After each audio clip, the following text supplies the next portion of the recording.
Mr. Welcome, Hyper. everybody, once again, Thicc Boi Hours podcast. This time, episode 29.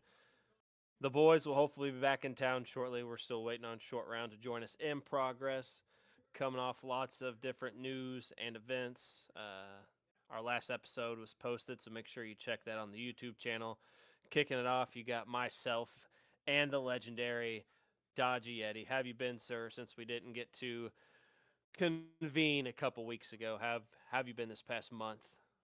Not too bad. I just realized that I had toothpaste in my beard when we started this, so I'm trying to clean that out.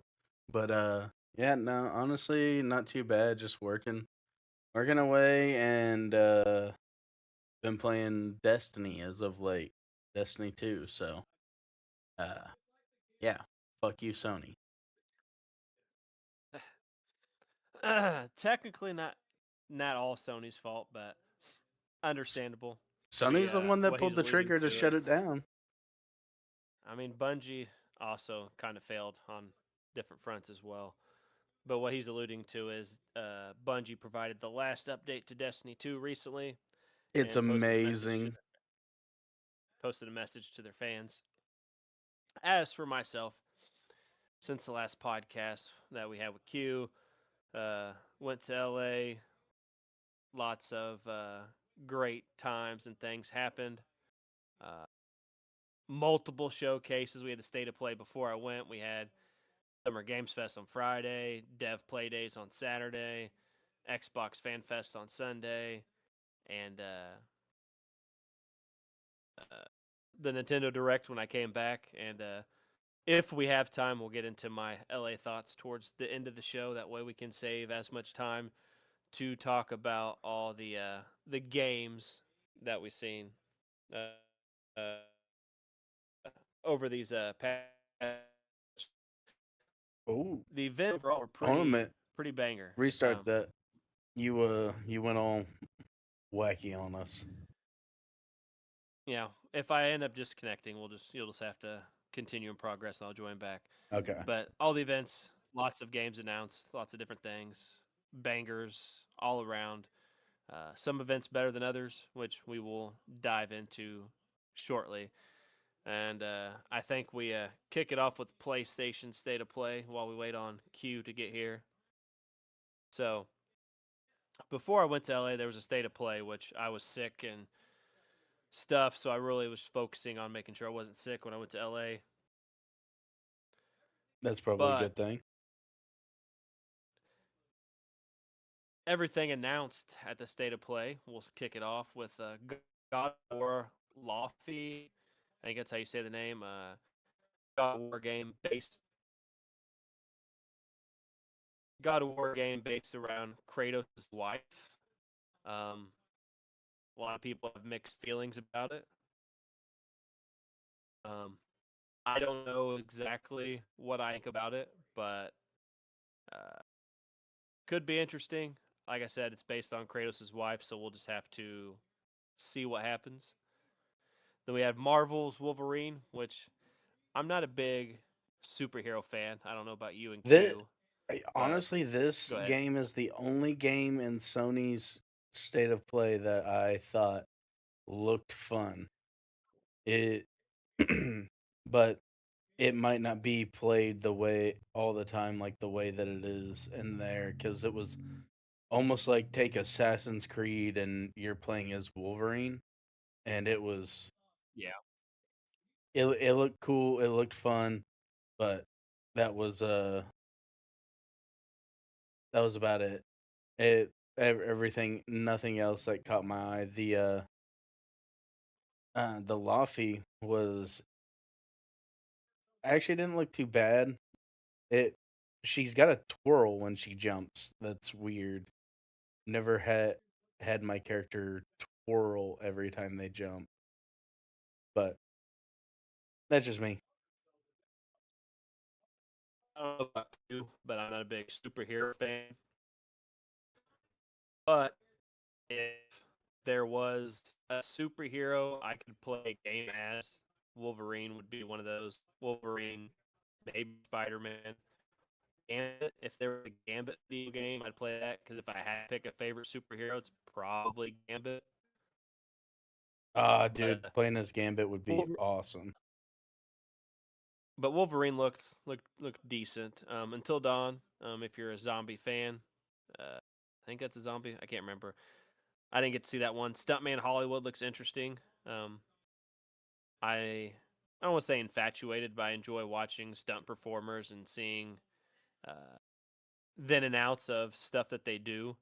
So seeing Stuntman Hollywood game seems kind of cool. We have Kim Murray Hunt the Unseen, also revealed a 3-player action yokai hunting game that looked interesting.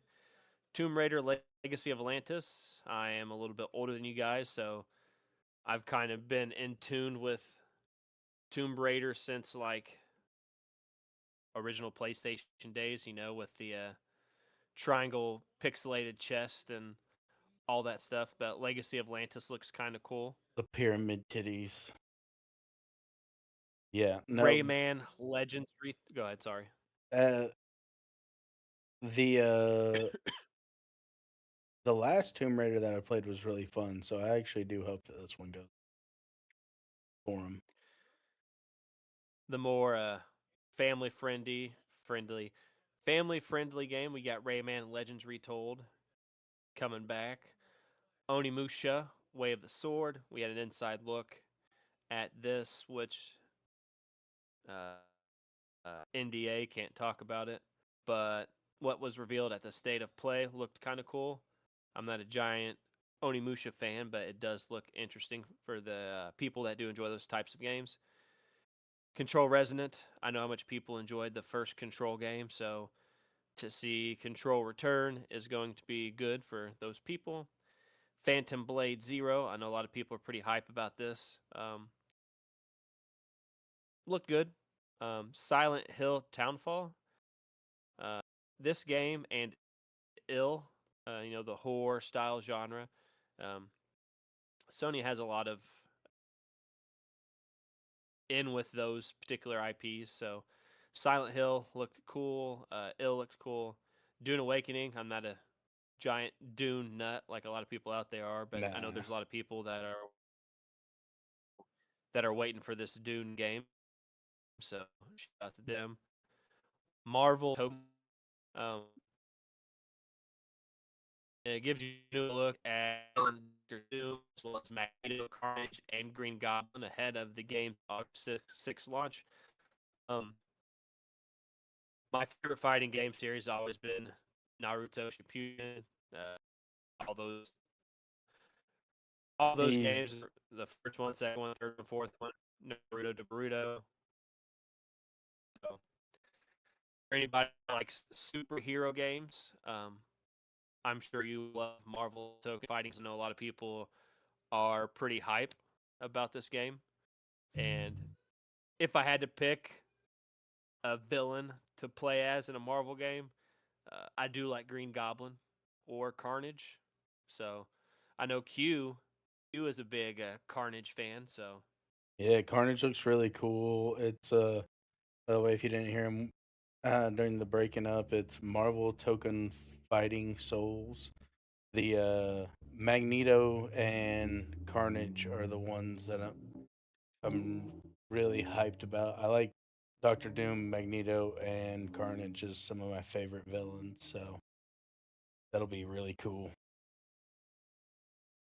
and Uh, like I mentioned, we go ahead. um, there was one old game. Oh, it was Street Fighter with Marvel or DC, one of the two that was really fun that me and you used to play at the shop. Jordan had the cabinet there, so Yeah, I'll give it a shot.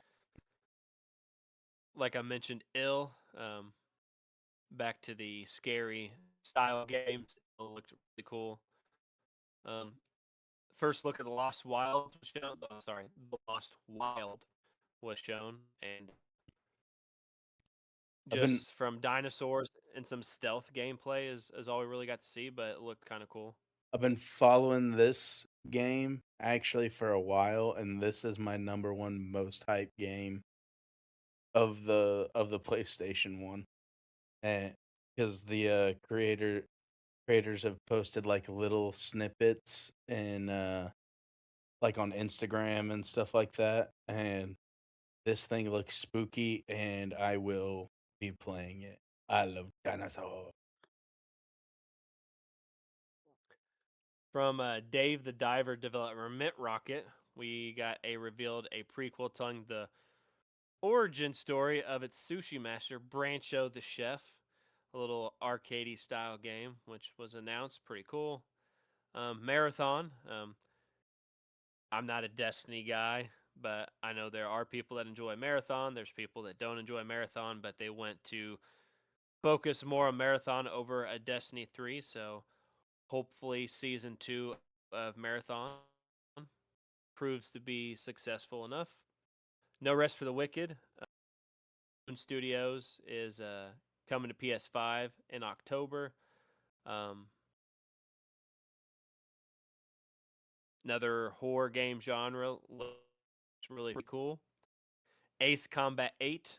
I got to watch this at the Dev Play Days on Saturday. NDA can't talk about it, but I did get to see some Ace Combat 8 gameplay.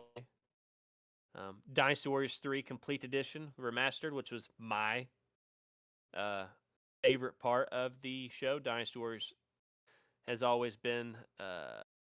I like all those characters: Liu Bei, Guan Yu, Zhang Fei, Cao Cao, Lu Bu. My favorite character, Zhu Leon. I have multiple characters from video games named named after Zhu Leon. I just love Dynasty Warriors. Before that, it was called Kessen. If you're as old as me, you would remember that. But a remake of one of the old games. I don't mind remakes or remasters. They're always cool. And this was probably one of my standouts from the PlayStation show personally. Then there was, PlayStation Plus updates. If I had to give PlayStation State of Play a score, it's difficult because I didn't get to watch all the trailers, but from what I know, what I've seen, uh,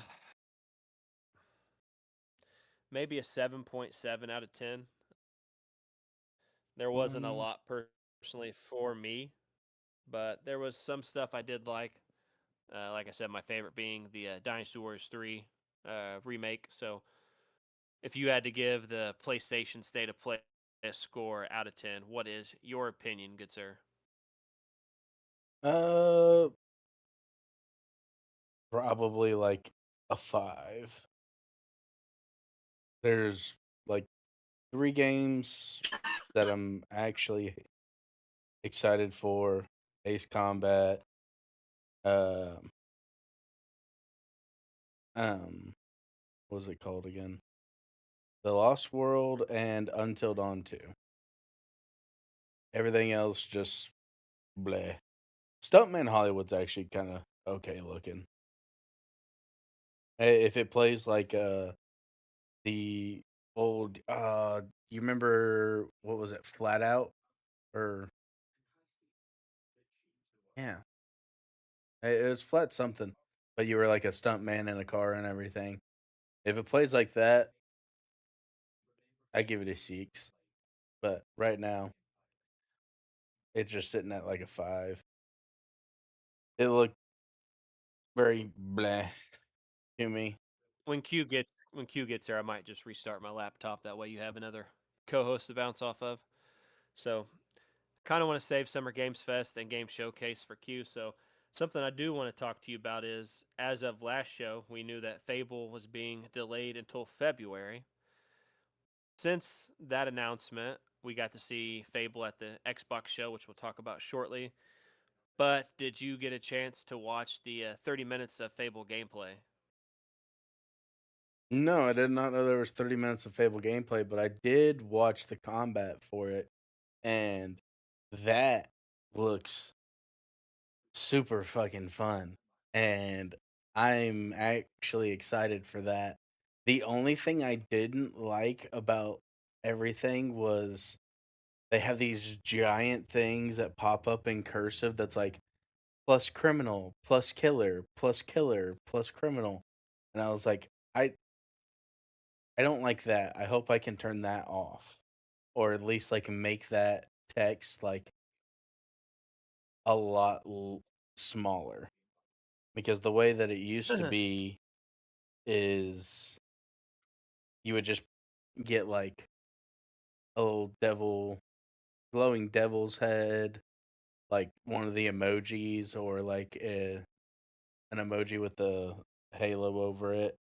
But that I prefer them to go back that way because the God, it just looks awful. It looks that makes the game look like it should be a mobile game, but it's not going to stop me from playing. The combat does I look was hope fun. I was hoping you'd watch the 30-minute gameplay that they have, No, I didn't but know there was 30-minute worth of gameplay because thought I told you. Let me double check. But it, you I'm did actually you have the demo playing in the background, yeah. but it looks cool. There are some things that did change, which I'll talk about right now while I stall for time for Q. They changed the walk, obviously, from the first vertical slice we seen a Fable to the obviously the gameplay now, the trailer we got at the Xbox showcase. Um, they changed a few things, like nothing super significant. Like they changed the way the character walks, so to speak. Like I wouldn't have noticed, but like obviously when it's posted online, people will dissect. Oh, how he was walking super feminine, hips Yeah, like swaying. I wasn't paying any attention to that. I was waiting for him to kill somebody, burn a house, I whatever they were gonna do. So I will say I did notice that uh but I honestly chalked that up to I wasn't as upset about it because I think that was shortly after they decided to not force us to play as the female and let us have the choices back, and I figured they just had the walking animation still for only the female. So they had the hips swaying. That was my thought on it. and we just always assumed that we were going to play as a female. They never confirmed like that was the only character. That was just the one that they primarily showed off. So maybe they had the male character in the background or something. But something they had at the Xbox showcase after the show, because it was FanFest is a whole event. Like you watch the showcase, and afterwards there's food, there's a whole bunch of stuff. They had a I think a chicken kicking competition or Wait, did you get something to go funny. kick chickens? I did not. I was Why didn't you super kick busy. chickens? Oh, come on. I was trying to network and talk to as many people as I could, because uh, certain limited times, because there's more interviews and stuff that they had to do after the showcase. But there was definitely chicken kicking somewhere. So Man, I would have shout out. loved to go kick chickens. All right, so we'll save some more Fable talk for when we get the Xbox showcase. Something I was going to ask you last show, because you're the only one that has access to this. Uh, Pocopia. What is your How is your girlfriend feeling about Pocopia at this point? Because uh, uh, Sh- Nintendo Switch 2 is something I need to get at some point, and I have people here, my girlfriend, that wants to play Mario Kart. So I'm not going Uh, to just buy something like that for Mario Kart, because that's not a Chris system seller. Like I always yeah. plan to get one at some point, but my main game's always Champions. So apologize for less Champions content, as I've been super busy and sick. But I wanted to get your opinion from her about her thoughts on the Switch 2 and Pocopia. Um, the the Switch 2, if we're just going off Switch 2, the it actually makes Scar like some of the older like Pokemon games look how I assume they should have looked from the start. But in regards to like her and Pocopia, she actually dropped Pocopia like after the first day of playing it. Like she hasn't gone back to play it. It didn't it did not grab her like I thought it would. She and whenever I asked her about it, I think probably about a week or two ago, and she said that she planned on going back to it, but there's just more games to her that are more fun than what Pocopia is. Because like the start of it is like a super dredge, like you just gotta the start of any game, Long and ass tutorial. yeah, yeah, and I will say I watched the her play the tutorial, and it's a little bit longer than normal tutorials, anyways. So the there's that aspect that's kind of like taking her away from it. But I assume as soon as she gets through the the tutorial, she'll probably have quite a bit of fun. But she's gotta she's gotta get through it, and so that's pretty much it. I don't even know if there. I also have Final Fantasy on the Switch, and that's been Switch 2. That was pretty good. I'd sit there and play it whenever we watch movies and stuff sometimes. Haven't really noticed any issues with it, but yeah, no, I unfortunately can't really speak too much on the Pocopia right now, but just because she hasn't played it all that much. Uh, I was just curious 'cause like I said, Switch 2 is on the horizon at some point. So I was curious on your thoughts. So oh we're gonna yeah. move on to Summer Games Fest because Q's not sure of his ETA. So Summer Games Fest was the Friday event hosted by Jeff Keighley. It's essentially this whole cluster of events is essentially what E3 used to be over a select few days. So it's essentially what we got here. And now these aren't in any specific order, but I'm going off the list that IGN has just because it was the easiest place to find a list. Final Fantasy VII Revelation, the third installment in the uh, Final Fantasy VII Remake series. Um, Probably my standout game of the show. It's what they close out with. Um, Ooh, to interject real Open quick. world. Go ahead. Did you hear who's gonna be voicing Sephiroth right now? Hmm. It's not the original guy, I did, but I don't remember off the top of my head. Travis Willingham from Critical Role. Speaking of voice actors, we got to see some Vincent Valentine action. So the voice of Vincent Valentine, Matt Mercer, also appeared to introduce new gameplay, which it's coming out spring next year, 2027. You It showed in the trailer airdropping in open world, all the great locations leading up to the final battle with the ultimate baddie Sephiroth. So that was probably my standout from the show. Um, Street Fighter 6 Year 4 DLC characters. It showed Yasmin, Arjun, Bosch, and for Final Fantasy fans, Tifa will be making her debut into Street Fighter 6 in Year 4. So pretty cool to see some good crossovers there. Another game that piqued a lot of people's interest is Stellar Blade Blood Rain. Um, my memory's bad sometimes, so I don't know if I've played a Stellar Blade game, but I will say what we saw looked really cool. I don't know if you've played Stellar Blade or not. No, I think Stellar Blade is a game that like I've looked has always kind of been on the outer edge where I'm like, okay, that looks really cool. Maybe I'll get a hold of that, but never end up actually getting a hold of it for whatever reason. But no, Stellar Blade looked kind of cool.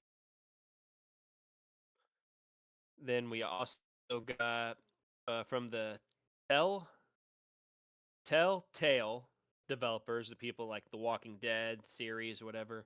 The Wolf Among Us 2 lives. It's coming out 2027, and we get also got the Wolf Among Us remastered is out this holiday.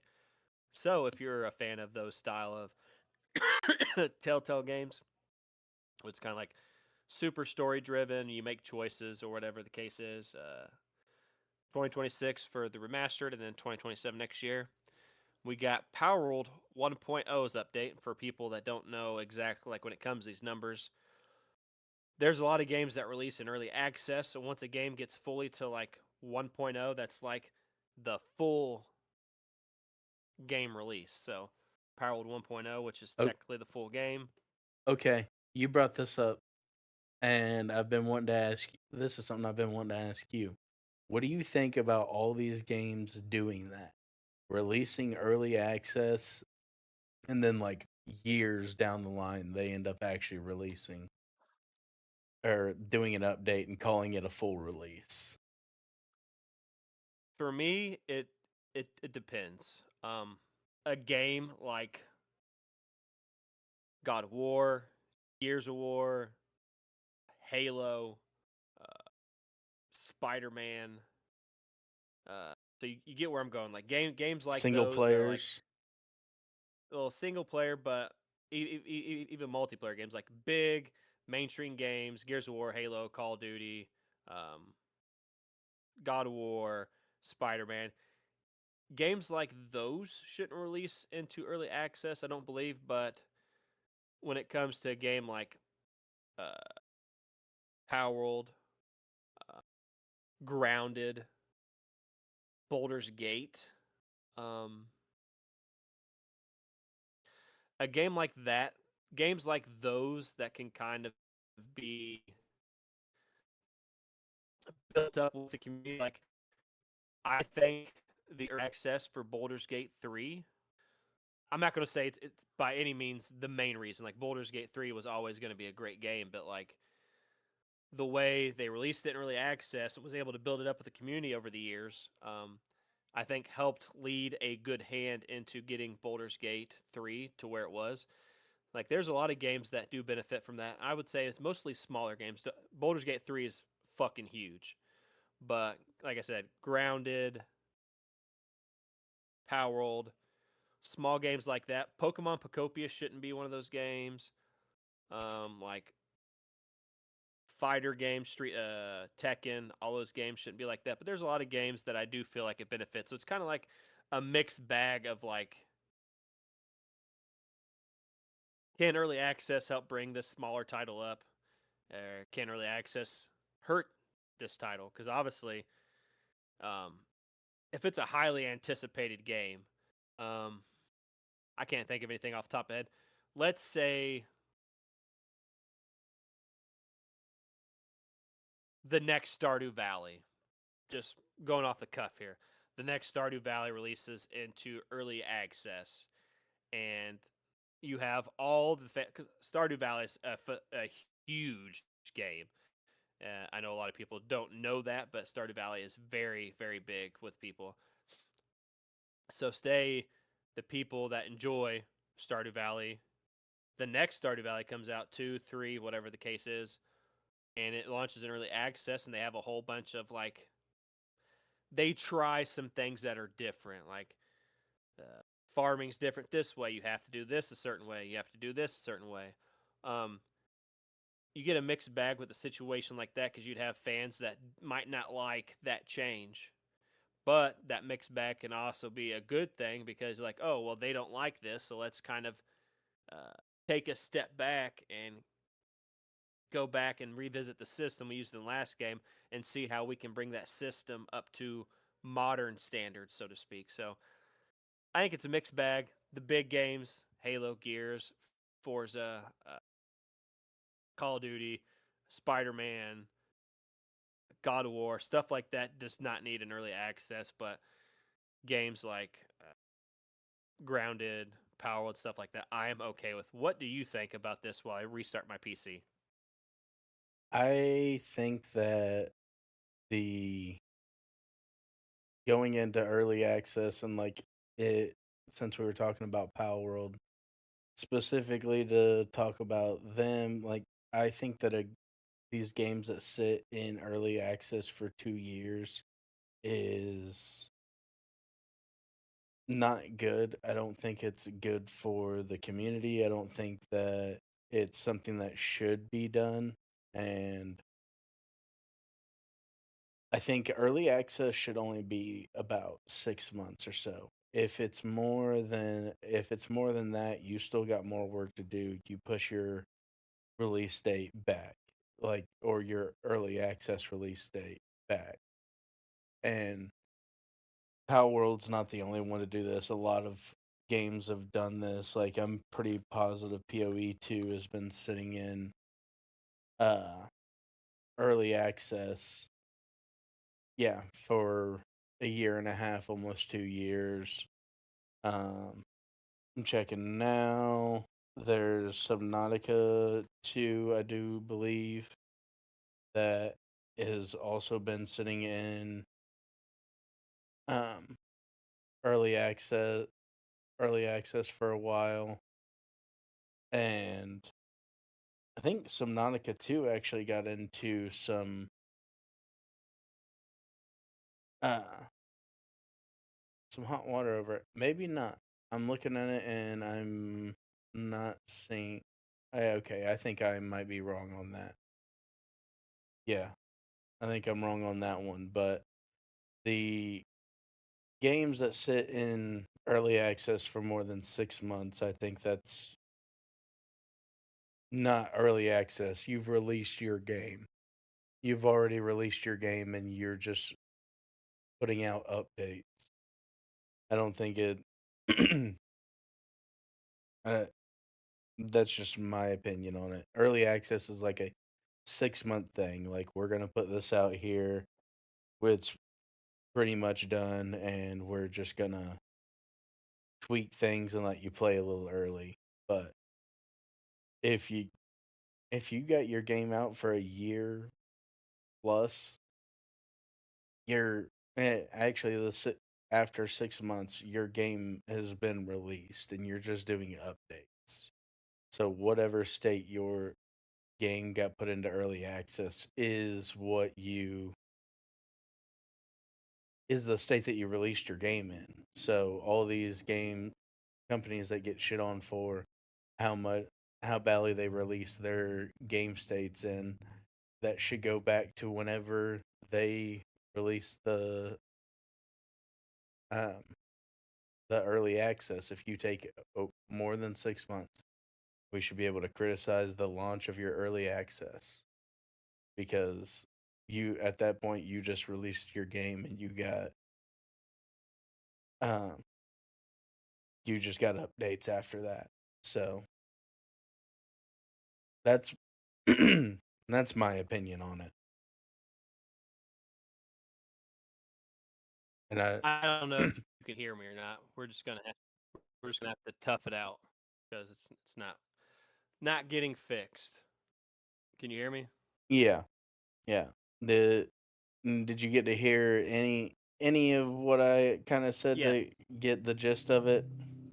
Early access yeah. should only be I got six to hear some. months. Past that, Let me ask you this. So there's a game. Well, not really a game, but there's VR chat for people who don't know. People go in these different worlds with avatars, whatever the case may be. But they have a Sword Art Online world, which is 1.6, whatever the case may be. So technically, it is kind of by these means a full release, but they're still building onto the world. Like it's only the first floor. There's continual updates. So what do you think about people that are continually building a world like that? they're updates. I mean, Okay. just like any other game, it doesn't have like they add in events, they add in new zones or whatever for updates. That's all that it is. That's all you're doing at that point. And games that sit in early access should only be to like iron out the last little bit, like we used to do whenever we used to do game game companies used to do like, hey, here's a beta test weekend. Here, get on, play our games for a little bit, blah blah blah blah, and give us feedback. And that should, uh, to me, even 6 months is giving it grace with that. And I put 6 months out there before like the smaller studios, smaller people creating the games, so that way they have plenty of time to work on all the bugs and everything. Because by the time you go into early access like that, you should have already been playing through the game, been finding all the bugs that you can find, and are putting it out to everybody as, okay, I have figured out all that I can figure out. Now I need to put it to the masses, make sure my servers can take uh, a good amount of people, and that people can't break the game easily. So Yeah. that's my opinion. So next thing on the list is we had Attack on Titan 3.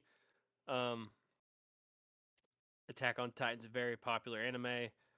I never really got into it. I tried to watch the first couple episodes, so at some point I'll go back and retry again because sometimes the first go over with a game or anime might not stick. So I'm gonna go through, try to rewatch it again, see if it connects the next time. Uh, then we had Clutch, which is an open world racing game from the former developers of the Forza Horizon series. We got a story trailer which showed off some of the characters. It comes out spring next year. A game that's kind of weirdly funny in my books, or fun, I should say, not funny, is Hot Wheels Infinite Rush. Um, I'm kind of excited for the Hot Wheels game. Just crazy driving, loop to loops, jumps, ramps, whatever the case may be. Hot Wheels is kind of fun. I know Yeah. something that you and Q are excited for is definitely going to be Monster Hunter Wilds Ascendance. Give me more monsters to murder and wear, and use their bones to bash other monsters, or even the same Yes, give me more, give me The, more, give me more. the expansion called Ascendance is due out some point 2027 across all consoles and PC. You soar into the land above, wield new abilities, and hunt legendary monsters in Master Rank. And a quote from Capcom said, "Prepare for Elder Dragons." Yes, because I do not think that there's either no Elder Dragons in the base game, or there's only one Elder Dragon in the base game of Wild. And that is very nice. And I hope my boy Nergigante is gonna come in and smash everybody. Wait, am I wrong? Oh, that's World. But yeah, no. I hope that that's what happens. Inner Sloth, the developers behind Among Us, announced the Among Us story mode called On Guard, a new standalone Among Us game with a brand new narrative driven single player experience, which is set in the Among Us universe, obviously. Players will enter a controlled simulation at Mira R&D as one of the new crewmates training program, take on the role of the guard, the ship's security officer responsible for maintaining order, ensuring the crew reaches its destination safely. When a shocking murder occurs aboard the vessel, The mission quickly spirals into chaos, forcing the guard to investigate the incident with growing suspicion among themselves. It was kind of funny because at Summer Games Fest, while they're announcing this, they had people in Among Us outfits slightly acting some of this out. But in addition to the Among Us story, which is called On Guard, they also announced that they have an animated series, which was shadow dropped on Paramount Plus, where all 10 episodes are currently available to stream on Paramount Plus. So if you're into Among Us, you want to see that series, it's available all 10 episodes Paramount Plus. And the announcement was made on stage, like I said, with series star Yvette Nicole Brown. You know her from multiple different shows, including The Community, as well as Liv Houston. So Okay. anybody available or anybody interested in Among Us, make sure to check out the story mode and the TV series. My runner up for standout of Summer Games Fest was Blood of the Dawnwalker, a really impressive looking vampire game from some of the people who made The Witcher 3, which everybody knows how big The Witcher is, series, the books, the games. A lot of people love The Witcher, so Blood of the Dawnwalker looked really cool. Big vampire guy. I love vampires. Star Mhm. Wars Zero Company saw its debut trailer revealed. This XCOM style Star Wars game is a turn-based strategy affair, so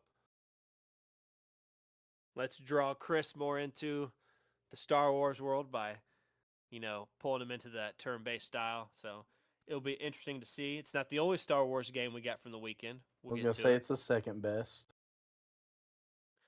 But Lords of the Fallen 2 also was there. We got Saul Genesis, which, if you've seen my posts on social media, at Dev Playdays on Saturday, they had a jigsaw riding around on a tricycle, actually talking just like from the movies, which was really cool and funny. I recorded a couple of videos of the jigsaw. But Saw Genesis is a Saw game coming. Looks really gnarly, gruesome, blood, guts, everything you want from a Saw movie, right? So if you're a big Saw fan and you want to see Saw in a game, definitely look into Saw Genesis.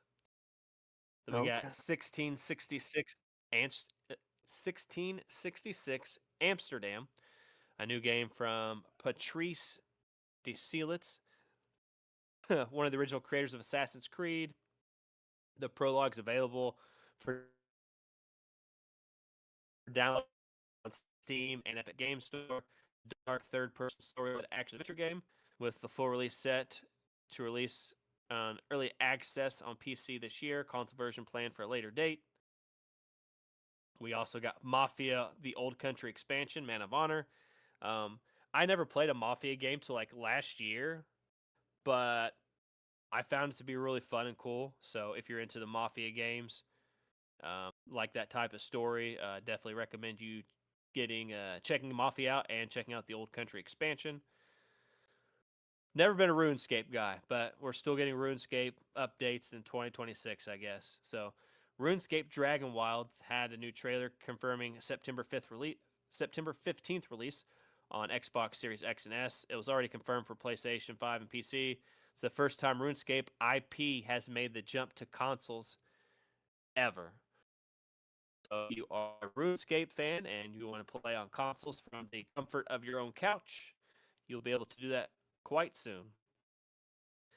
Then we had Virtua Fighter Crossroads. Sega announced last year that they had a whole bunch of remakes or remasters in the work. We got a Sonic racing game. We got Virtua Fighter. We got Crazy Taxi coming. We got Jet Set Radio. Like all these old school Sega games are coming back to life. So RGG Studio is bringing the new Virtua Fighter to SGF. And the trailer release involved a gritty story mode, which seemed to revolve around the Chinese mafia, which is due out next year. Now, a game that caught me off guard, which is up there, and I say Final Fantasy VII was my highlight, and then I just seen this game, that I remembered. But for all you MMO fans out there that have been MMOing for a long time, one of the standout MMOs that people remember, you got the World of Warcrafts, you got uh, really the only other old standout MMO that pops out to me is Guild Wars. And we got the announcement of Guild Wars 3, which I don't think anybody ever thought that we would get another Guild Wars, but huge reveal from ArenaNet to do out on PC and PS5. No mention of Xbox Series X and S yet, but the first beta test is scheduled for next year. So, shout out to Guild Wars 3. I will be jumping in on launch, regardless if it's on Xbox or not. My man, we can I play know, together because I will be too.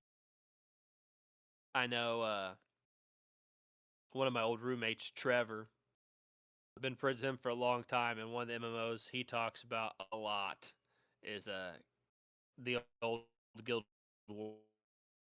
So I know there's a lot of big Guild Wars fans rejoice, and we have Guild Wars on the horizon. Former Call of Duty developers revealed a new single-player story-driven Crossfire game backed by Smilegate.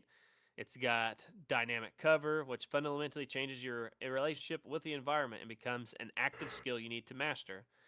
So if you are a fan of games like Thief or any type of stealth game like that, this seems like a potential pickup for you.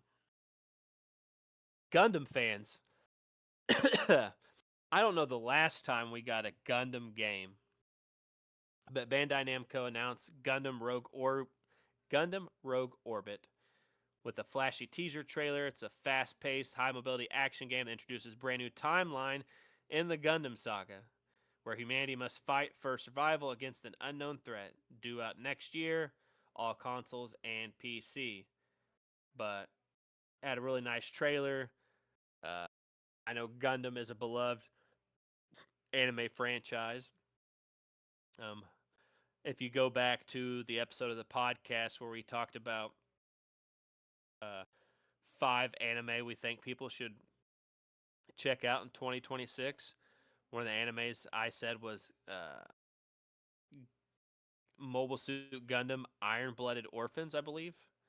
Definitely, definitely check out that one. Check out all the Gundam anime. Really, if you're a Gundam fan, you're pretty much gonna like them all. This next game got one of the biggest pops of the show. We got the announcement of Teenage Mutant Ninja Turtles: The Last Ronin, and I don't know if it's just people around my age, but this got one of the not the biggest pop. The biggest pop was Final Fantasy, but Teenage Mutant Ninja Turtles: The Last Ronin got a huge pop. Um, which IGN also has an interview with Paramount Games, so you can check that out. But back from the developer from Bayonetta, Near Automata, and Ninja Gaiden 4, Platinum Games is working on The Last Ronin, so stay tuned for that. We got a game called Hey X. I don't know if I said it right, but it's a new game from the developers behind The Division. The trailer has a lot of cool sci-fi things. Um, expect release in 2027. Now, this next game got an interesting pop from the Yakuza developer RGG Studio, which we already mentioned briefly a second ago. Brought the new trailer for its next game, Stranger Than Heaven.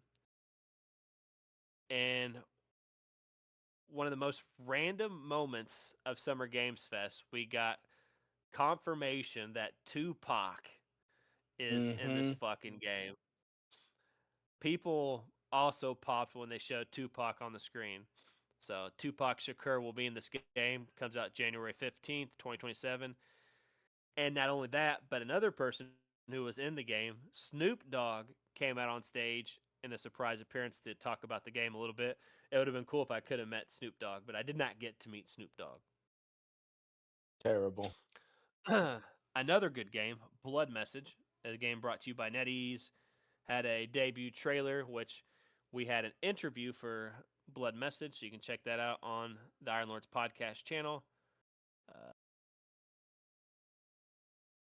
set in Tang Dynasty 848 AD, playing on the role of a nameless messenger takes on the role of a nameless messenger who embarks on a perilous eastward journey to deliver a message that holds the fate of his homeland. So, yeah, think ancient Japanese, Chinese style game. Um, I'm down. I love those types of games. Then we got Gen Atlas. Um, this game is Fumito Ueda is the creator of masterpieces such as Ico and Shadow of the Colossus, is working on this sci-fi game where there are enormous robots to climb up on. If you remember Shadow of Colossus, little character, climb up all the big different colossi. So should be interesting to play. I've not played Shadow of Colossus in years since original PlayStation 2. Another very popular game it's on is Alien Isolation 2, which will be an interview going up at some point from Creative Assembly. 4-player shooter, kind of scary game. So if you're an Alien Isolation fan, check that out. Another cool announcement, which had a I'd say a very funny announcement. We got the Cuphead sequel and Mighty Cuphead Adventure. Cuphead was a very popular, very difficult game. I know many people mentioned it. Still in the early stages, so we don't know a lot about it, but the small team is working on it. And an 8-bit uh, action platform shooter in an 8-bit style Mighty Cuphead adventure game. So I recommend going back and watching the that announcement trailer because it was pretty funny. Another big pop. We got Resident Evil Code, the remake of Resident Evil Code Veronica. So we got Resident Evil Veronica. The first announcement was at SGF. Remake of Resident Evil Code Veronica due out in 2027. It's been heavily rumored for a long time, but we finally got it announced out in the wild. Overall, lots of things that was announced at this event. Um, the things that stick out to me personally was Final Fantasy Revelations, Resident Evil Code Veronica stood out, Guild Wars 3, Stranger Than Heaven was the pop for that was pretty cool. This show was the best Summer Games Fest showcase I've watched. So if I had to give this a score, I'd say probably like a 9.7 out of 10. It was pretty flawless. The pacing was good. Lots of good announcements. So super excited for everything announced from there. If you had to give Summer Games Fest a score, what is your opinion, sir? Uh, I'm gonna give this one like 8.59 around because some we got more look at Soul Frame there, and I don't know if you said anything about it, but we have it. Might have missed it with the some of the breaking up, but the Star Wars pod, the Galactic Racer. Now this is pod racing. Oh my god! And it's uh, like Burnout, man. It's so cool. I love it. I can't wait for that. It was a it was announced at the Xbox show, I believe, too. That's probably why. I didn't see Oh, it on the IGN's list of games unless I looked it over. I might oh, have looked over it on accident. I'm It could have over been there, but I might have overlooked it. I'm over on the Steam Summer Game Fest page as well. Okay. Looking over there. But it's there, and there's a game called Mortal Shell 2 that looks really really cool. It's a like a Souls like game. It's open world, so I really did enjoy Elden Ring, so this might actually be something that I pick up. It its release date is only it only says 2026, so I'm not sure about that one, but uh there's also Aeon 2 that's coming out. Like the rest of my year is pretty much planned out now with games. Like I'm going to finish uh playing some Destiny 2 till the beginning of next month. Then I'm going to get the Assassin's Creed Black Flag remake. I'm gonna play that probably until Aeon 2 comes out. Then I'll be playing Aeon 2 for a good long while. Hopefully, good enough to keep my attention between it and maybe some other random games. And then 2027 comes around. We got Fable. Think Guild Wars 3 is supposed to come out in 2027 as well. Yeah, there's a lot of stuff from the IGN link that I didn't see. I forgot like Assassin's Creed 4 Black Flag was also there. So like I don't know why they didn't have all these listed, but like those games weren't listed on the list that I just seen. But yeah, I remember Yeah, Assassin's Creed. That's definitely one of my standouts as well. My favorite Assassin's Creed was Black Flag. yeah. And then I mean, there's just you know what? I think this is a moment where I can actually say and truly mean that we are eating good, regardless of what you're into. We are eating pretty well. I mean, we got fighting games coming out. We got Souls like games. We got A lot uh of Souls like games. I think we're gonna have a lot of Souls like games for a while. I That's for seen sure. six at Dev Play Days, which some of them are between these Summer Games Fest and Xbox Showcase announcements, but like there's some that weren't announced on the Did show you that I get seen in this? person. So Did you get to see any of the Mortal Shell 2 game? I did see some Mortal Shell 2. I seen Valor Mortis, which we'll talk about because it was revealed at the Xbox show. Gungrave. Um, Gungrave. Okay, I that got sounds cool. I got to see King David and Lord Sovereign play some Gungrave and die terribly multiple times. So But I I mean, talked about that a little bit in my video that will go up on my channel whenever I can get it uploaded to YouTube. But there's a lot of yeah. Souls like games. I mean, Grounded 2, you got your survival game, you got your medieval action games, you got your old like action uh games that are like the Mafia, Stranger Than Heaven, uh Gothic. I know a lot of people are hyped about the Gothic 1 remake. Um got MMORPGs, you got your horror games. I mean, regardless of what, you even got turn-based stuff with the Star Wars Zero Company. I mean, everybody's eating well. I think everybody is The eating. Star Wars Pod Racer was pretty big. They were pretty packed at Dev Play Days. I don't know if it was announced at the Xbox show or it was announced at one of these shows. Like it wasn't on the last list, but the Pod Racer game, like I don't know if we had an interview with them because I didn't go to the Sunday appointments we had, and then Saturday Monday I came home Monday morning, so I didn't go to the Monday appointments. But Star Wars Pod Racing was very packed and looked really cool from what we've seen. I got to see some other people play it while I was at Play Days. Oh, dude, But I'm some of the games we talked hyped for about it. are at the Xbox show, so we're going to dive into that. We're going to talk about first party studios starting off first because these are separated into sections. We have Call of Duty Modern Warfare 4 shows off new extraction experience called DMZ.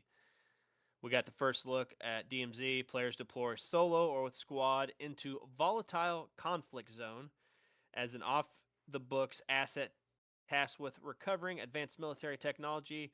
Left in the wake of war, you loot, fight, negotiate, betray, and extract. Whenever you, to me, it sounds like an Arc Raider style game. So It is. I It's know a an lot of people. extraction shooter they tried before, and they're trying again.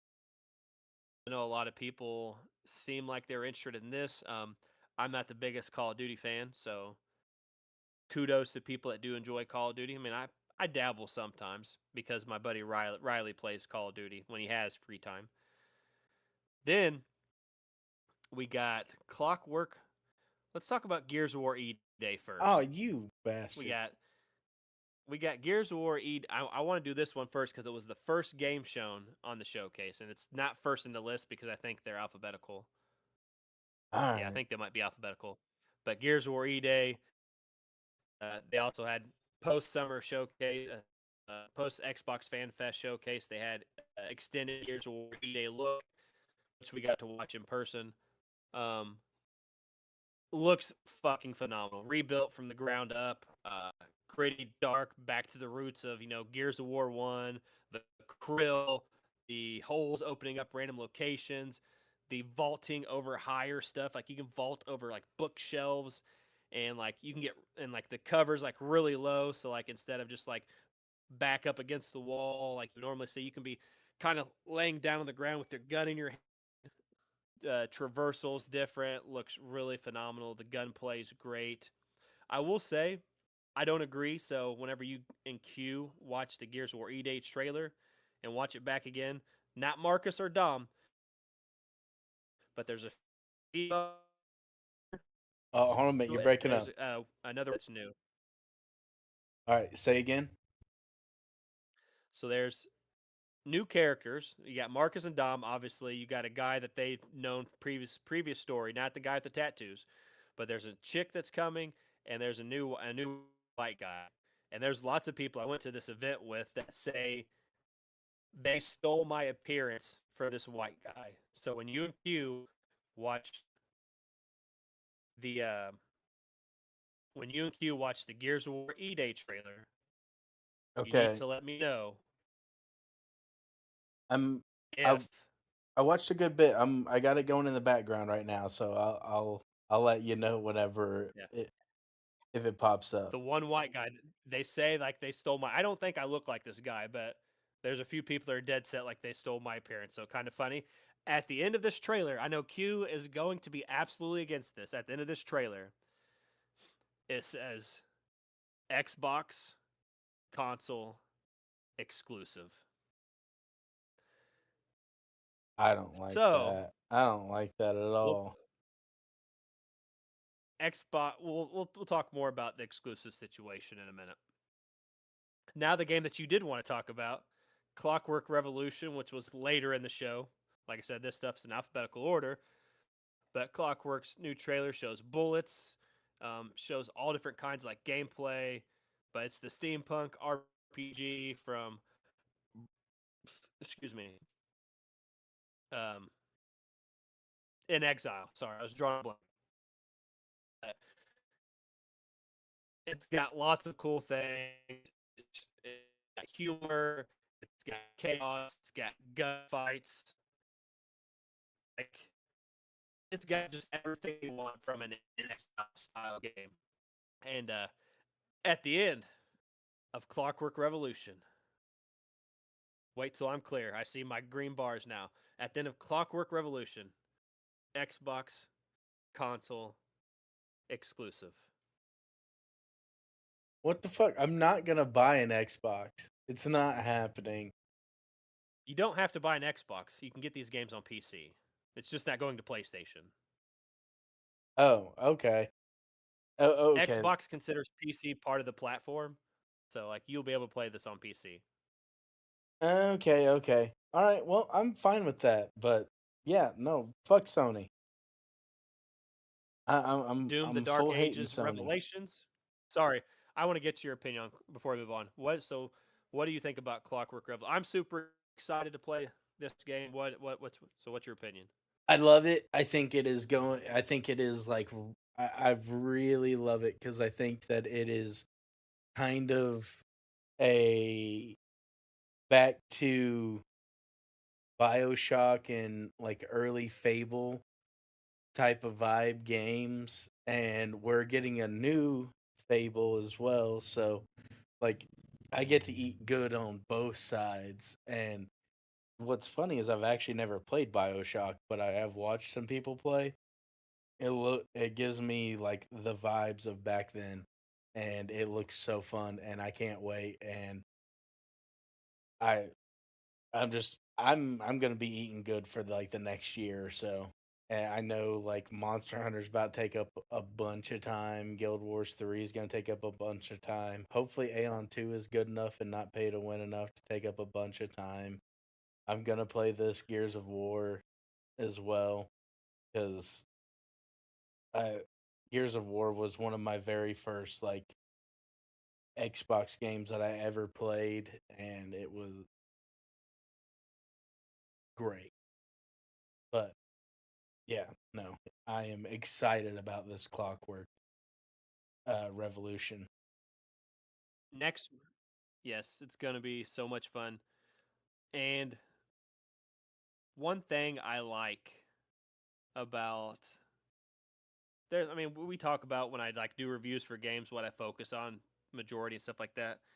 But I like unique, funny humor, and the figurine that they have in all the Clockwork Revolution promotional stuff and videos is looks like a little nutcracker thing, or I can't even describe it. But once you watch the Clockwork trailer, you will know what I'm talking about. Is just hilarious. But next we have Doom: The Dark Ages, Revelations announced. All new campaign expansion unleashing a brutal new chapter in the Slayer saga. Um, I've always thought the Doom games look really cool, but it's the same thing with Left 4 Dead. What kind of pulled me from Left 4 Dead is a lot of the times it gets to be really fast paced, and to me, Doom's just too fast paced for me. It's not a bad game by any stretch of the means. I think Doom looks awesome. I know how much people love Doom and Doom Slayer, so I'm super excited for the people that enjoy these games. As for me, I tried to play Doom Eternal. It's just maybe I should try Doom Dark Ages, but Doom Eternal was just too fat. Like just so much stuff going on all at once. So I don't know if you're a Doom fan, but I shout I out to the people that do enjoy Doom. I do like the flip fast pace stuff. I don't necessarily enjoy the turn based slower style games, but the fast paced stuff is where I like. So, but everybody's got their own thing. Next up, and I know after this podcast is over, you're gonna go watch the Fable gameplay. Fable launches February 23rd, 2027. And I know why this game is delayed. I know why lots of other games either moved their release forward or moved their backwards.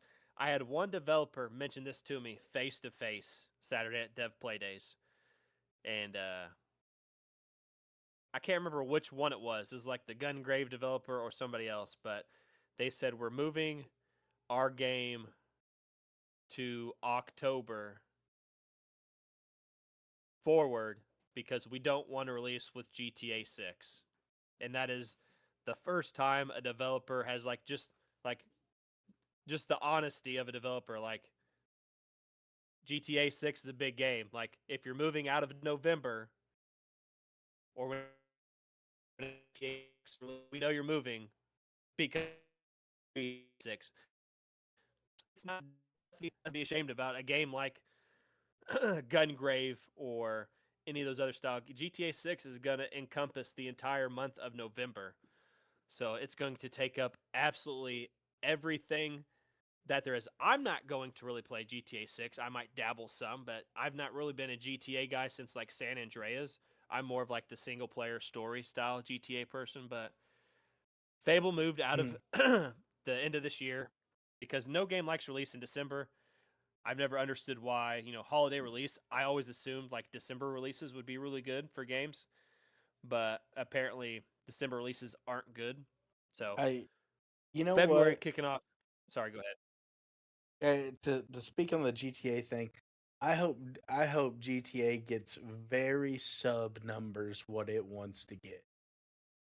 I hope that it is. I hope that it fails because if it they have taken to the extreme,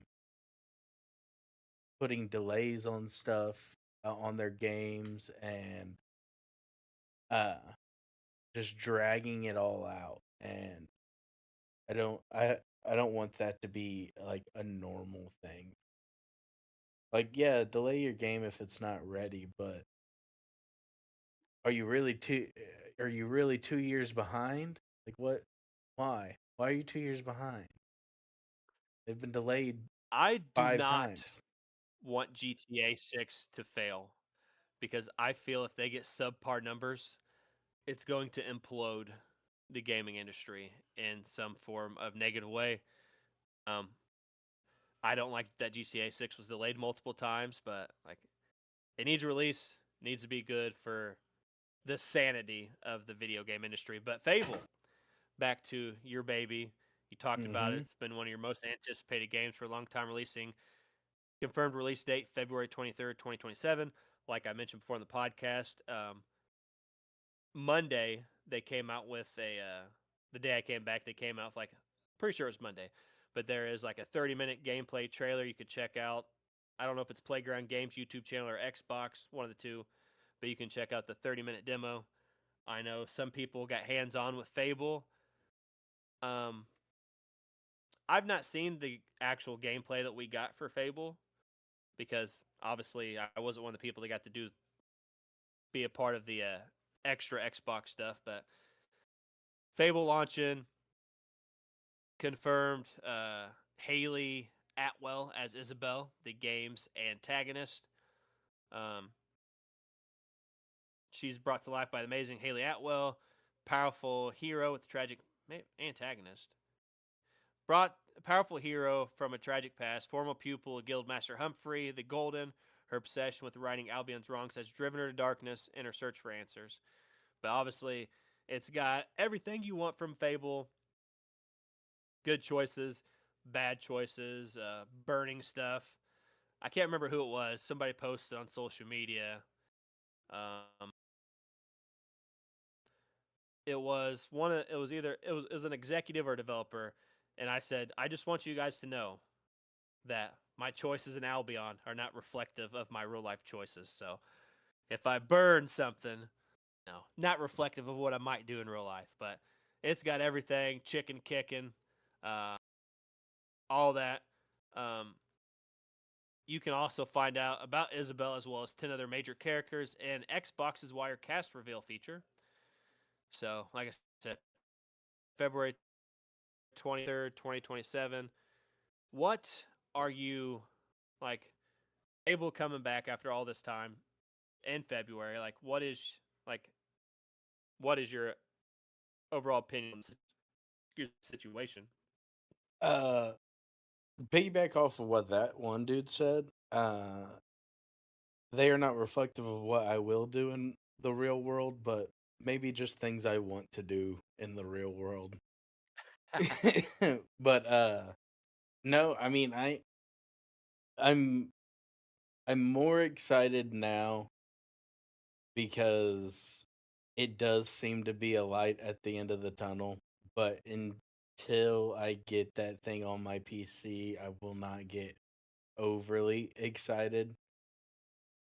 But my god, does it look fucking I love it. There's not been uh the past few times that I've seen anything about it, there hasn't been anything that I've hated outside of maybe the hip swaying walk that stuff that walk did get me, but I'm excited and like I had the gameplay rolling in the background while we were talking and about everything, and that was that was cool. The blacksmithing is interesting. I got to see that. Got to. I really like that they. There's one thing with when you go to talk to people. It. I noticed one that people had. None of your. What was it like? None of your notable achievements or whatever they care about, or something like that. So you'll get to like. It seems like every NPC kind of like has a personality to a point to where like some people care about like all the nice things you did, all the terrible things you did, all the like fighting things that you've did, whether or not you've killed a bunch of bandits or what have you. But that's what I think it's really cool. I like it, and the combat looks very fun. So we will I I will be taking off days of work, and I will be doing nothing, setting aside a good few days of nothing but Fable play. for this game, and Fable and Monster Hunter get their own dedicated times for me. Another game shown off that Iron Lords had a chance to play, I think over the summer last year, is Halo Campaign Evolved. It launches July 28th. By the way, all these games are in Game Pass. I forgot to mention, I don't know if I mentioned that. I think every game shown was in Game Pass, or at least 99% of the games. But Halo Campaign Evolved, obviously, Campaign Evolved being the first Halo game, being brought to modern day. There's even a confirmed complete. You can play the game completely in third person, if that's your fancy. I will not. I'll still Eee. be old school Halo, first person. But there's even 3 new missions that aren't in the original game. So definitely, if you want to see what those missions are, you'll have to check it out. Um, it's called Operation Meteorite, and pre-orders are available now across all platforms. This game will be on PlayStation. However, um, apparently, which we're going to talk about the exclusivity situation shortly, that all games they tried to pull that there's supposed to be a PlayStation trailer for this at the State of Play for the PlayStation State of Play. Supposedly at the last minute it was pulled and they weren't allowed to show. And supposedly they pull it off PlayStation. Hey, Be true. you're Um, that sounded juicy, so I wanted to be able to hear what you were saying. oh, well, they pulled the trailer that was supposed to be shown at the State of Play running on PlayStation, and supposedly Asha Sharma last minute wanted to pull Halo completely off the PlayStation platform. However, contracts and all that stuff was not able to do that. However, looks likely that the next mainline Halo game might be exclusive to Xbox, PC, or whatever the case is, which we'll dive into the exclusive talk in a minute. But as for now, you can play this game on PlayStation as well. September 29th, Minecraft Rejoice. Minecraft Dungeons 2 offers you a new adventure on September 29th. Showed some cool gameplay, stuff like that. I'm not the most giant Minecraft fan, but are you a Minecraft fan? I don't know if you and Q have played Minecraft very often. I am not a Minecraft fan, but Q is absolutely a Minecraft fiend. So that that's something for him, but not me. And Minecraft Dungeons is different than Minecraft. It's like an RPG style game, but I played Minecraft Dungeons, the first one, and wasn't bad. Then we got Yeah. a new look into the Senua Saga. I don't know if you guys have played Hellblade, but Hellblade 1 and 2 have come out. We got a Senua showed a new look into that. This game's freaky, and so picture like this lady in this game has like this psychosis and like voices are in her head. So like when you wear a headset, like and you have the sound on, like it kind of feels like the voices that are in her head are kind of in your head. It's like weird stuff is like talking to you. So it's definitely a cool game, and I played Hellblade 2. I liked it. I didn't finish it just because there's so much stuff to play, but the game can get freaky at times with those voices in your head. So if you're interested in that, definitely check it out. A game that surprisingly got a huge pop was Spyro: A Realm Beyond. Really? Uh, People pop for yeah, Spyro? people pop for Spyro, man. And it wasn't even once it said Spyro: A Realm Beyond. Like people popped as soon as they seen a purple, like as soon as they seen a dragon flying, like you seen a belly, and as soon as they got this little hint of purple, they fucking knew it was Spyro. So a new Spyro game coming to Xbox, and this is first party because Xbox owns Activision and Blizzard and King. So shout out to all the Spyro fans out there. They finally showed us some State of Decay 3 coming in 2027. A game that me, you, and Q could probably dive into a little bit. But zombie stuff, gathering supplies, all that stuff. World premieres and upcoming games from partners. We got Bad Magpie. It's a little small, interesting game. It's kind of funny. Like you should watch the trailer later. We got a new Castlevania, Belmont's Curse, arriving October 15th. All the Castlevania fans out there rejoice. We talked about Sega and their announcement of all the old returning IPs, Jet Set Radios, the Sonic Racing game, Crazy Taxi. We got a big Crazy Taxi pop, that will be coming next year to Xbox Play Anywhere. And X Crazy Taxi World Tour is all new installment of Sega's classic drive-in action series. And it's got lots of great music. The music looked really cool. So if you're a Crazy Taxi person, check it out. Join Us, which is a weird cult game, like you're trying to build a cult or something. So it's got a unique feel to it. So if you're interested in cults, maybe check Join Us out. A game that looked kind of cool is Magician: The Devil's Deal. It's kind of more like it's from PM Studios. It's kind of like more like I think it's PM Studios, but it's like more of an arcadey style role playing game with magic and devils and stuff. Looked really cool. Metro 2039. We got the first gameplay trailer for that. Metro has always looked good. Like you can't really say a lot about Metro, but looks really cool. Probably one of the biggest announcements outside the exclusive stuff and a couple other things we're getting ready to mention. Persona 4 Revival announced, and Persona 6 was announced.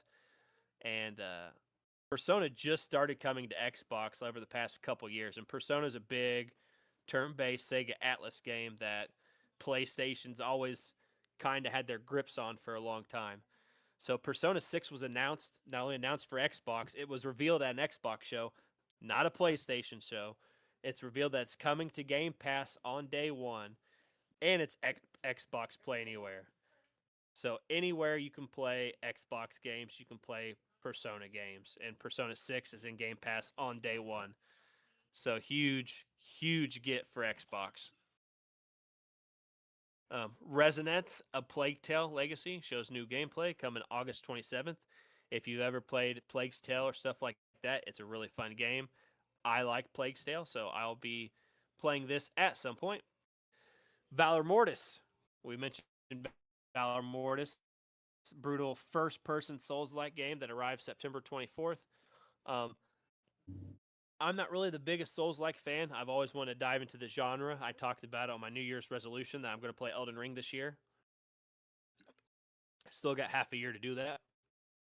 But the graphics and stuff for Valor Mortis looked really cool. Like I got to watch people play Gungrave as well as a couple other games.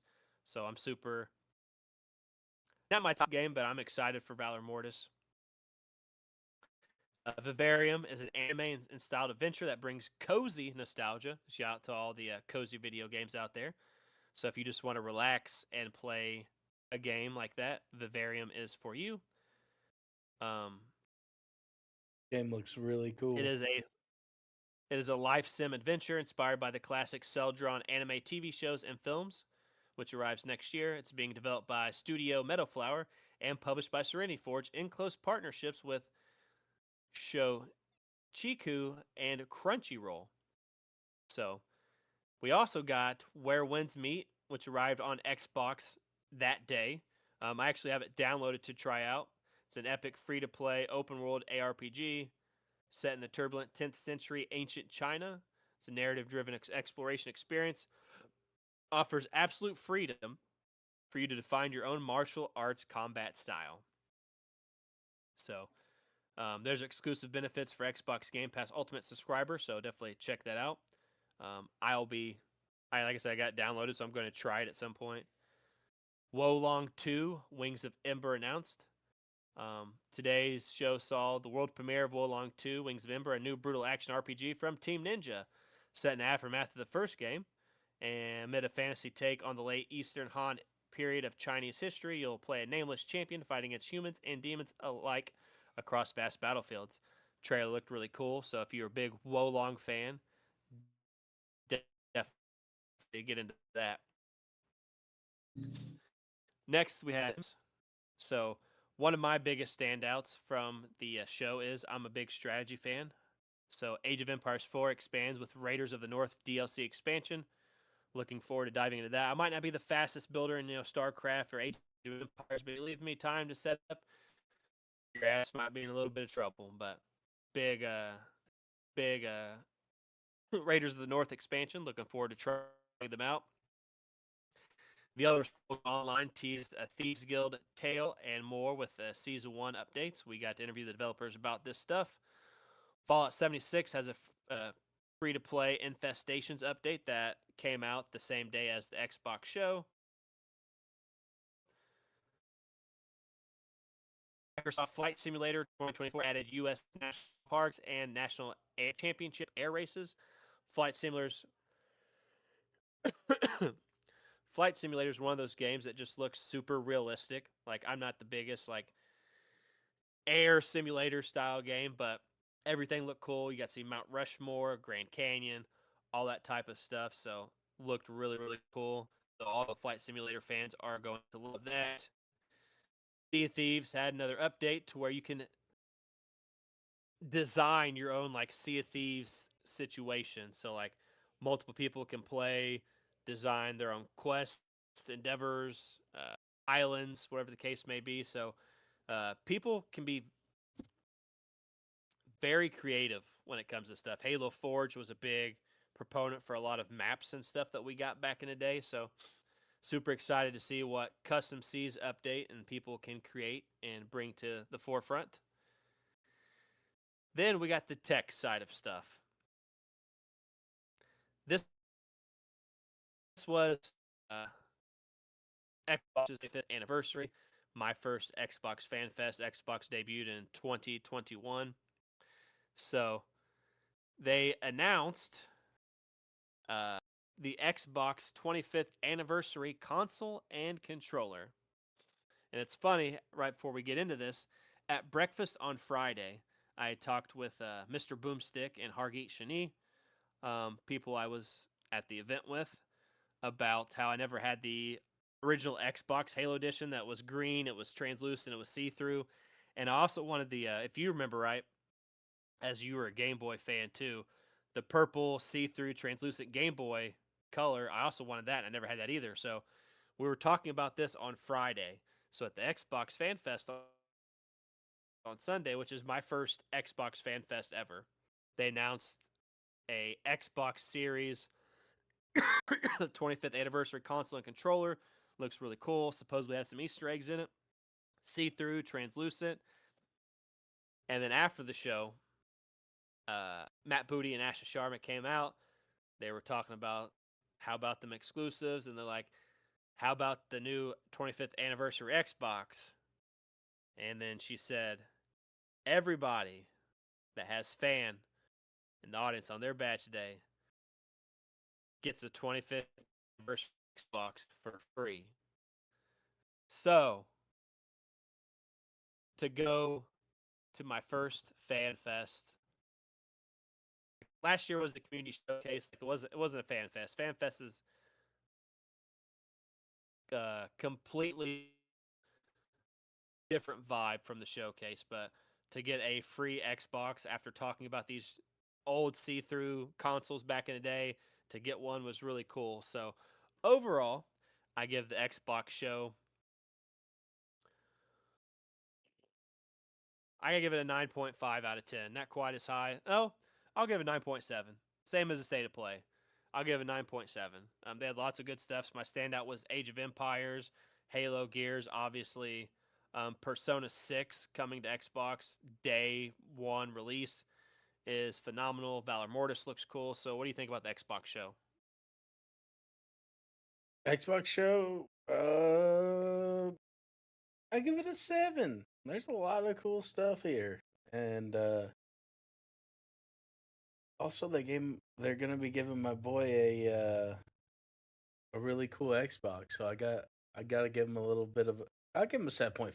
I'll give him a point 0.5 bump for that because I am kind of jealous that you get that because the controller even looks like the old school controller a little bit. Uh that's cool. That's cool. I'm really hyped for you on that. That's badass.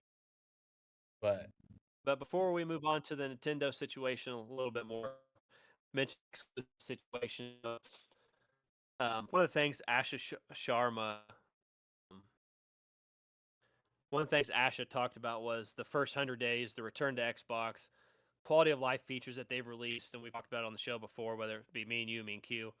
Um, and they have more to do. Like it's not going to be an easy next 100 days. Um, every year there's layoffs, multiple video game companies, stuff like that. Um, but they seem committed to bringing people back to the Xbox platform, and they've admitted that some form of exclusives is required to do some form or fashion. So they started with Gears of War E Day and Clockwork Revolution being huge things, uh, console exclusives. You'll be able to play them on PC, I believe. Don't worry. Um, like I said, PlayStation got the Halo show pulled from them, the Halo trailer pulled from them. So I'm sure next Halo game probably be consoles. But they did announce that um, there's an interview with Danny Pena and Paris Lilly, which is very quick, like 2 minute interview. But Matt Booty, which is chief content officer for Xbox, found that there are going to be some console exclusive. There's going to be some Xbox exclusives, mostly a game by game basis. But like the big multiplayer games are still going to be everywhere. So like, there's still going to be games on PlayStation. It's kind of a wait and see situation. I agree. In some form or fashion, exclusives are somewhat of necessary in some form or fashion, but all consoles are essentially going to have to play nice together at some point. But it's pretty much the console exclusive situation. Lastly, but not least, we have the Nintendo Direct before I get your final thoughts overall on all these events. So, gonna go through this one fairly quickly. We got the announcement of the remake for Legend of Zelda Ocarina of Time. As someone who has never played Ocarina of Time and hears it highly touted as one of the best Legend of Zelda games, I'm excited for Legend of Zelda fans.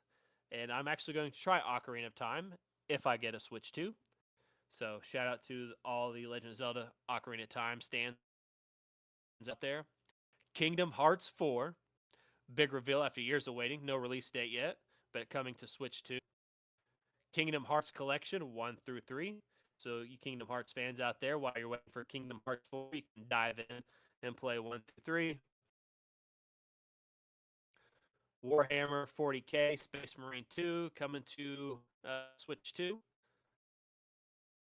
A dedicated Nintendo Switch 2 version of Minecraft is on the way with better visuals, enhanced lighting, shadow effects.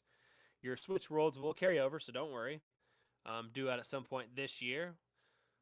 Fresh look at Splatoon Raiders is a single player version of Splatoon. Dragon Quest Monsters, The Withered World. Scout, train, and synthesize monsters to discover your favorite companion in Dragon Quest Monsters. The Withered World launches December 3rd on Switch 2 and Switch. The Dusk Bloods from Software's multiplayer action game. The Dusk Blood showed up at Nintendo Direct. No release date, despite Nintendo still saying it will launch exclusively on Nintendo Switch 2 in 2026. Final Fantasy Resonance is the first ever new HD 2D turn-based RPG from Square Enix, due out on Switch 2, Switch, PS5, and Xbox PC October 22nd, 2026. So to see an HD 2D version of Final Fantasy look really cool. Suikoden remasters do the HD 2D look, so a big fan of that. So if you're a Final Fantasy fan, check that out. Star Fox fans can rejoice finally as there is a Star Fox free demo out. Star Fox launches on Nintendo Switch 2 June 25th, so go check out that Star Fox demo. Nintendo Switch Sports Resort bringing back iconic different sports games for people to go play, so check that out. Xenoblade Genesis announced a new Xenoblade game due out in 2027. They also have Xenoblade Chronicles for Nintendo Switch 2 editions. Uh, getting looking better, stuff like that, visual updates. Big Walk, um, not really interested in this game, but from the creators of Untitled Goose Game, a cooperative multiplayer adventure about teamwork and talking, set out with your friends through a peaceful, picturesque world full of challenges, puzzles, and discovery. Devil May Cry 5 is coming to Nintendo Switch 2 June 23rd. Jump into the signature action at a smooth 60 FPS in both TV and handheld mode. Lies of P Complete Edition launches on Nintendo Switch 2 August 6th. Lords of the Fallen 2 comes out on Nintendo Switch 2 this fall. Jujutsu Kaisen Rumble Survivation. Survive, exercise, change the game, fight cursed spirits, outscore your rivals, be the last player standing in a victorious in this 8-player survivors royale. So Jujutsu Kaisen fans, Donkey Kong Bonanza DLC, Delta 5, my standout from this show, Fire Emblem Fortune Weave. I'm a bit all back to GameCube and GameCube and the Wii. New trailer for Fire Emblem Fortune's Weave with a release date of September 27th. Oh, another standout. We get Pokemon Pocopia DLC.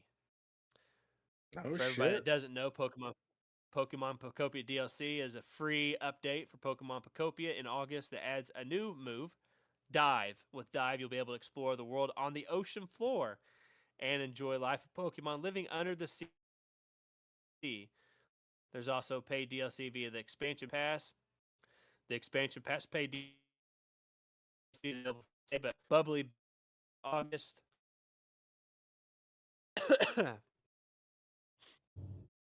So you can go underwater, you can build stuff, play with Pokemon down there. So I know Pokemon Pocopia fans will absolutely love that. Got one management relation game, Gourmet, due on October 23rd, 26th on Switch 2, Steam, App Store Play. Rayman Legends Retold, which we talked about. That's also going to be on Nintendo Switch. We got Orbitals coming out September 3rd. We got Stellar Blade, which I mentioned previously, comes out at Switch 2 at some point in 2026. Dragon's Dogma 2 Dark Arisen is due out October 9th on all consoles and platforms. Onimusha, Way of the Sword, we talked about that. September 25th, 2026.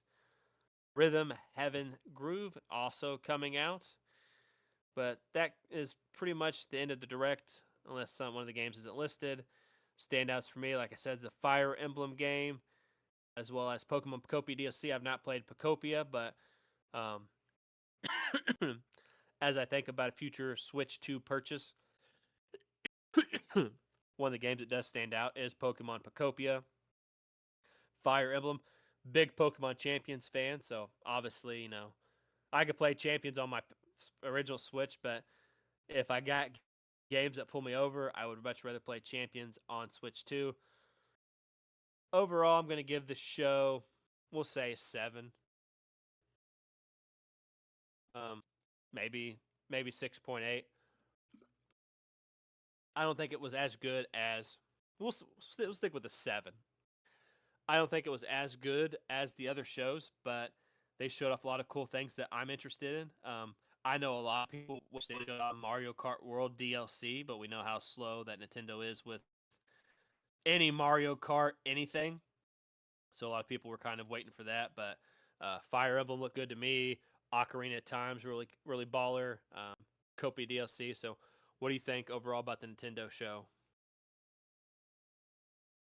I think that the Nintendo show was pretty good. I think it was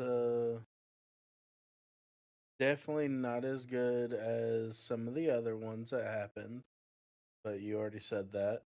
I mean, yeah, not really any complaints or anything like that.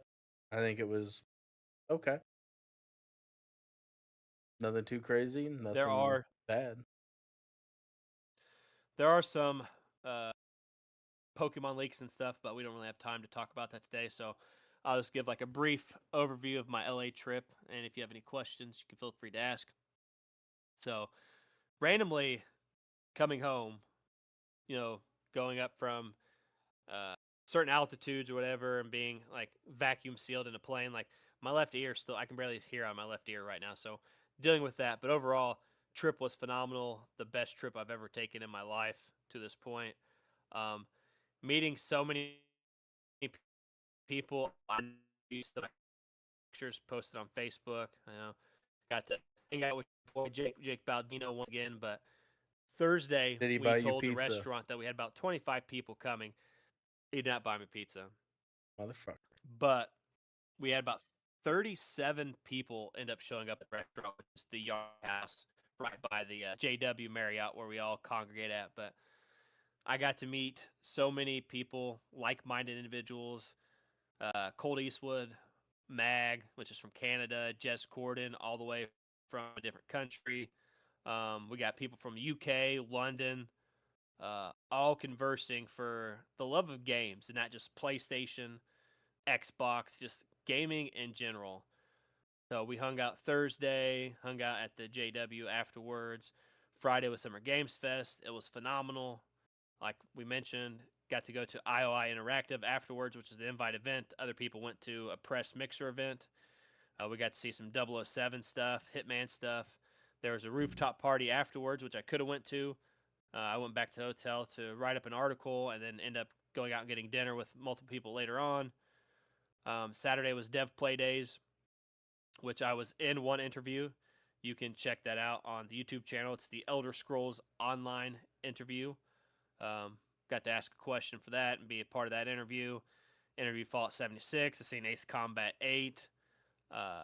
Seen lots of different games. We talked to TCL TV people about their gaming stuff. Um, Got to see exclusive Pokemon, not Donkey Kong, Pokemon, King Kong, and Transformers pinball machines that will be coming out at a future point. Oh yeah, I got to see lots of cool stuff. I had a 40 minutes an hour conversation with Jacksepticeye for all you Jacksepticeye fans out there, talking about his Bloodborne project. A really cool guy. Wasn't going to talk to him, but Mr. Badbit, PlayStation content creator, as he loves Xbox too, but has a PlayStation podcast, kind of gave me the push and the boot out there to go talk to Jacksepticeye. But got to meet Asha Sharma, That's Matt Booty, and go ahead.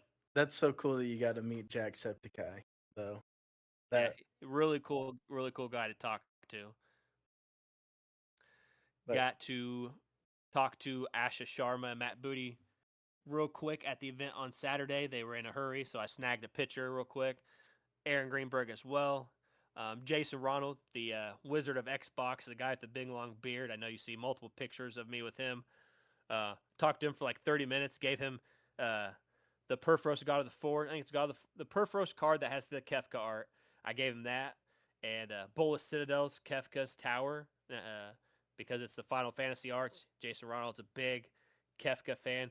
Whatever the old Perforos God card is, that's the one that Kefka is the art of. And he's a big Kefka fan, so I gave him those two gifts. Um, I know I'm going to miss some other people. I missed talking to a couple actors from Expedition 33. I barely missed talking to Jennifer English and Ben Starr again. Got to talk to people from Gaming, Tom Henderson, Mike Straw, uh, IGN. I know a lot of people care for IGN.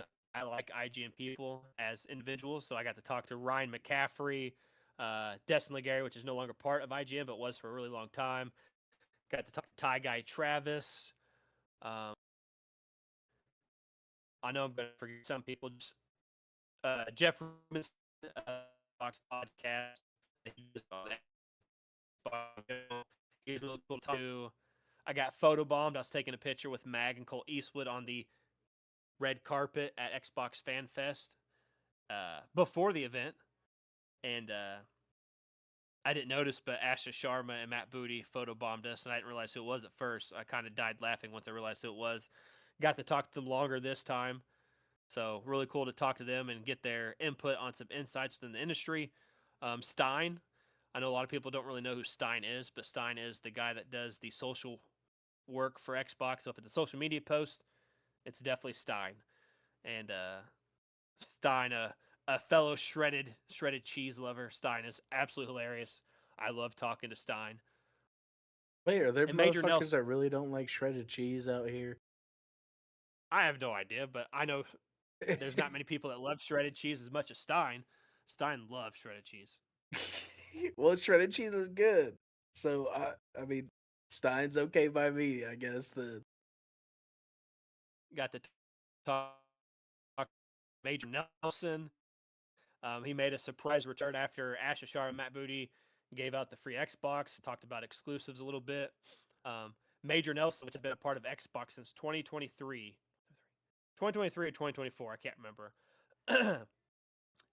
But they brought him back for the anniversary Xbox. He's doing all the Xbox events after the show, and they had like room setups of like what Xbox like was original Xbox era, Xbox 360 era. Had like a mock up of like bedrooms or living rooms of what stuff looked like back in the day, which was really cool. There's people split screening on Halo on the Xbox. Had another room that had Guitar Hero set up with drone stuff. You had to see the Xbox One era and Series X era. I played Fusion Frenzy at Xbox Fan Fest. I'm a big Fusion Frenzy from the original Xbox era. Got to talk to the lady behind that game. I played Halo Campaign Evolved a little bit. That's when they told me I looked like the guy from Gears of War. Um, One of the cool things about this event is like, don't get me wrong. You go there as a journalist, a content creator. You cover the games to put out the content, keep furthering down the road, more content, try to grow bigger. But I take this experience as a whole, not just the games, but meeting with people of like-minded situations. Like I'm not as big as my Iron Lord brothers, King David, Cognito, Sovereign, Addict. I know a lot of people say you're just as good as them. I'm my own biggest critic. I always will be, no matter if it's content creation, my skills at a game, magic, whatever the case may be. I will always be my own biggest critic. Um, but to see somebody like Khalif Adams, we met at Dev Play Days, of Spawn on Me. He does a lot of great industry work with interviewing developers and stuff like that. Um, as we're walking up to talk to him, he's like, "Man, I see this guy everywhere," and he's not talking about them. He's talking about me. He's like, "This guy is all over social media," and to hear that is pretty cool to be noticed by someone of his caliber. Jason Ronald, Aaron Greenberg, remember my name, which is really cool because Aaron's first party for Xbox.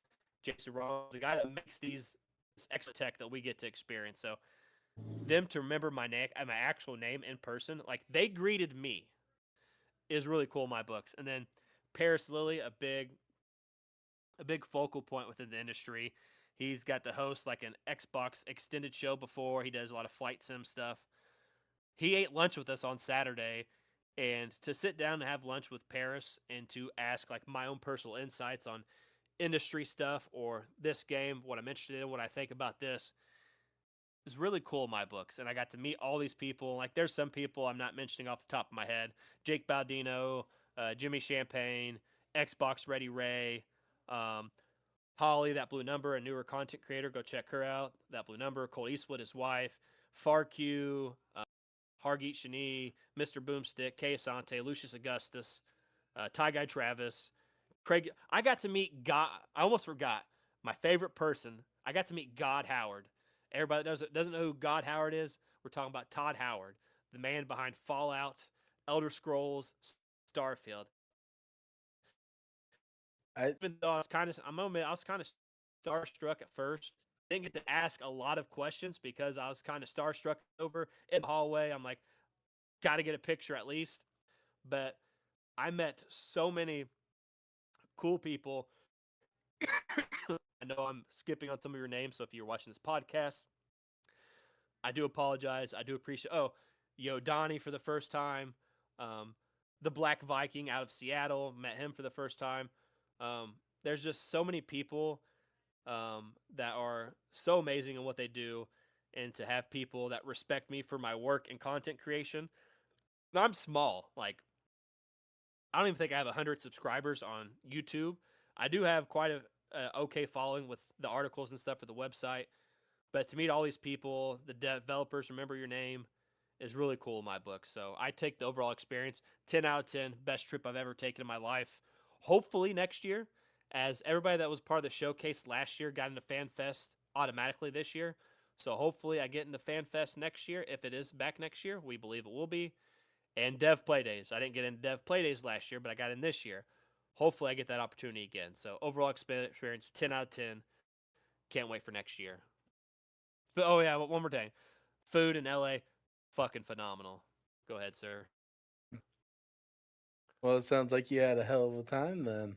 So maybe or I'd take it like Summerfest and Games Fest and everything like that is always going to be in like LA, I imagine, right?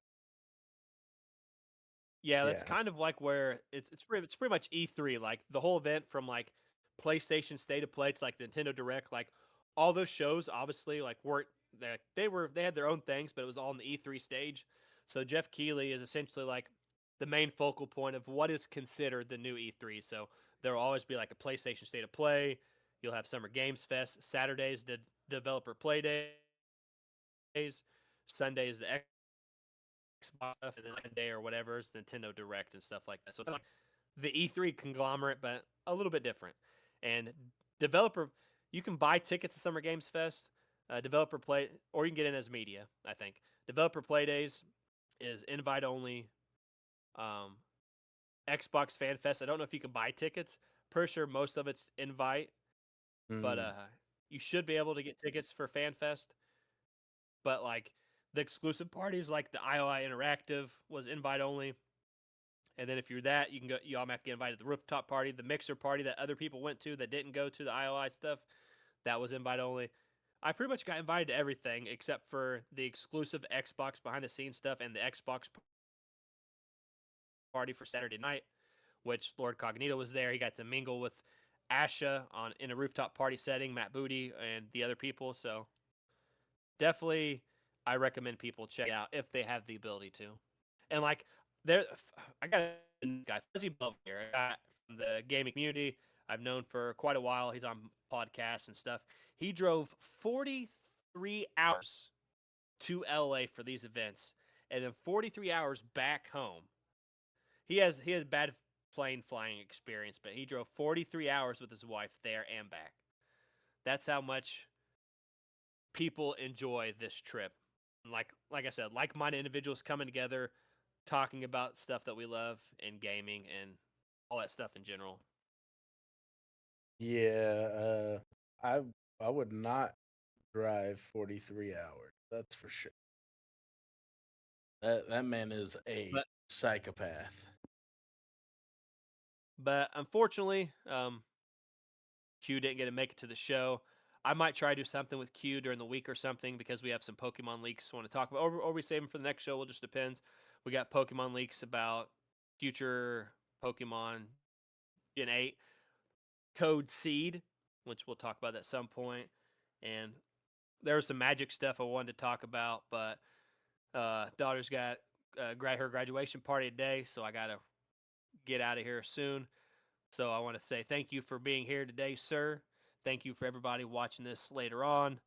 I know we owe you an apology for the challenge one. The punishment has not been done yet. They have their respective objects. They just have to record something. And then we will get on to the next Thicc Boi Hours challenge at some point. I might change it at this point. It might just be Pokemon Champions, but we'll talk about that later on. But thank you again, sir, for being here. Um, Sad we missed you, Q. But Dodgy Yeti, you can find him everywhere. Twitter's vintage_ISO. Facebook, if you find his real name. Twitch, Dodgy Yeti. YouTube, Dodgy Yeti as well. He did a salute to New World not too long ago. Recommend checking out that video. I remember all your content, sir.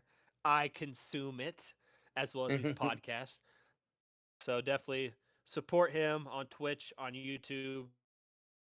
As for me, seeing it 123 on Twitter, Blue Sky, LinkedIn, Chris Jones, Blue Sky. I already said Blue Sky. Threads, seeing it Chris Jones, Instagram, seeing it Chris Jones, Facebook, Fuse, Mastodon. You can find me pretty much everywhere. Twitch, we've not done a lot of streaming. Like I said, I've been really sick the past few weeks before this trip, and then obviously coming down this trip, trying to process the whole trip. We'll get back to speed runs. They do have better internet in Waldron, supposedly, so it's something I'm looking into. Xfin and Comcast is finally out here, so hopefully we can do something with that. But keep you updated on that. Um, I will have a video going up, which this podcast will go up after my video more than likely. So if you've not watched my Summer Game Fest Xbox Showcase reactions, go check that out on my YouTube channel, Chris Jones Gaming Network. All the links for our stuff is down in the description below. And that's all for Thicc Boi Hours podcast, episode 29. And we'll see you back 2 weeks. Well, obviously, it's not going to be 2 weeks from when this airs, but we'll see you back episode 30. The 30 weeks. See you then. See you.